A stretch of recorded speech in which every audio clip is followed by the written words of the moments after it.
Hello दोस्तों, नमस्ते। आज की कहानी के नाम है अधिकार।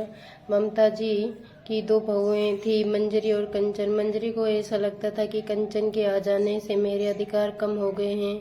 आज घर में कथा थी। ममता जी ने कथा की सारी जिम्मेदारी अपनी छोटी बहू को दे दी थी। ममता जी की दो बहुएं थी, बड़ी बहू मंजरी और छोटी बहू कंचन। उन्होंने आवाज लगाकर पूछा, कथा की सारी तैयार हो गई?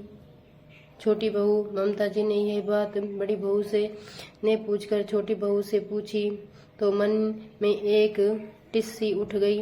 हर बात कंचन से ही पूछ लो। खाने में क्या बनेगा, घर में क्या राशन आएगा? मैं तो जैसे इस घर की कुछ हूँ ही नहीं। सफाई करती हुई मंजरी है बड़बड़ा रही थी। उसका बड़बड़ाना पास ही अखबार पढ़ते ससुर जी सुन रहे थे।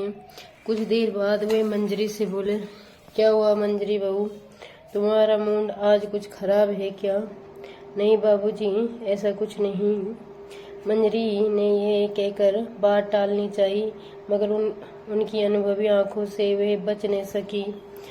देखो मंजरी बहू, तुम अपना गुस्सा मन में दबा कर रखोगी तो वह और भी बढ़ जाएगा। इसलिए तुम्हें मन में जिस बात को लेकर गुस्सा है वे कह दो।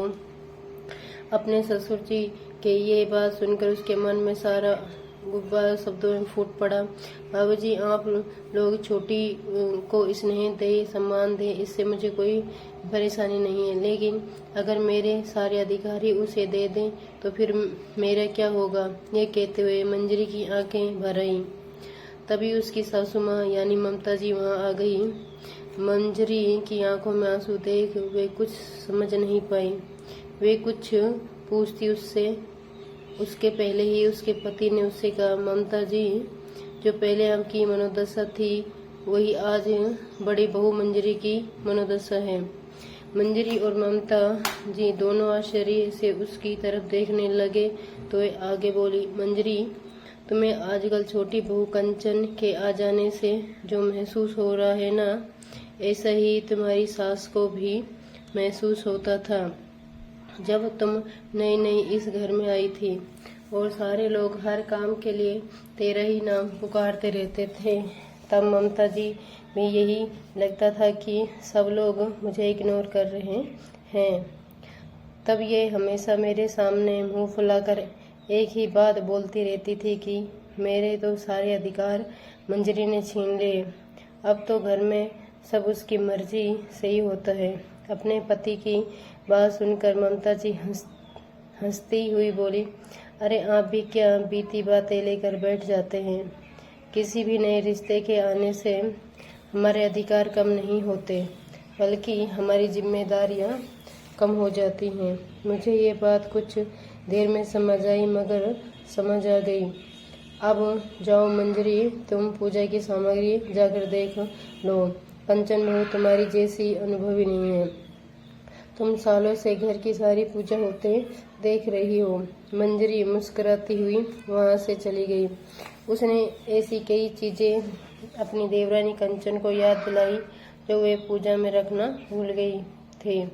कंचन भी बड़े प्रेम से वहां से उठकर पीछे की ओर बढ़ती हुई मंजरी से बोली, दीदी, अब आप आगे आकर और भी चीजें ध्यान से देख लीजिए, कहीं मैं कुछ और भी तो नहीं भूल गई।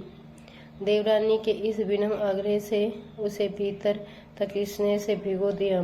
घर के बाकी लोगों के साथ पीछे पीछे ममता जी भी अपने पति के साथ पूजा के स्थान पर आ गई और उन्होंने पूजा की सामग्री की सारी चीज़ें देखने के बाद जिन चीज़ों की कमी थी वह चीज़ें बता दी जो दोनों बहुएं पूजा की थाली में रखना भूल गई थी। कुछ ही देर में पंडित जी कथा के लिए आ चुके थे।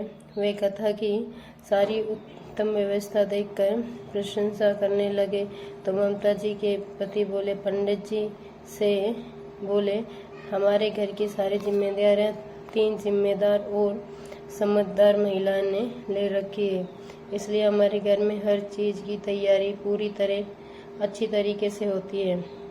अपने ससुर जी और पंडित जी की बात सुनकर मंजरी आज अपने छोटे बड़े हर रिश्ते पर गर्व का अनुभव कर रही थी। उसे वाकई में ये लग रहा था कि कंचन के आने से उसकी कितनी सारी जिम्मेदारियां कम हो गई हैं। मंजरी जो अभी तक घर के सारे काम अकेले किया करती थी, अब कंचन भी उसके साथ करवाने लगी थी। छोटी से बड़ी हर जिम्मेदारियों में कंचन उसका हाथ बटाती थी। अगर कभी मंजरी की तबीयत ठीक नहीं होती तो कंचन सारा काम खुद अकेले ही कर लेती और साथ में मंजरी के लिए नाश्ता खाना उसके कमरे में ही दे जाती है। अब मंजरी को अपने मन में उठे कड़वे भावों पर बड़ा पछतावा हो रहा था।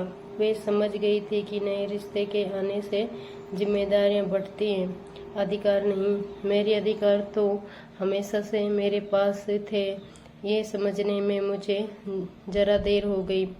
दोस्तों, अगर ये कहानी आपको पसंद आई हो तो कृपया लाइक शेयर कीजिए और चैनल पर नया आए तो कृपया चैनल को सब्सक्राइब जरूर करें।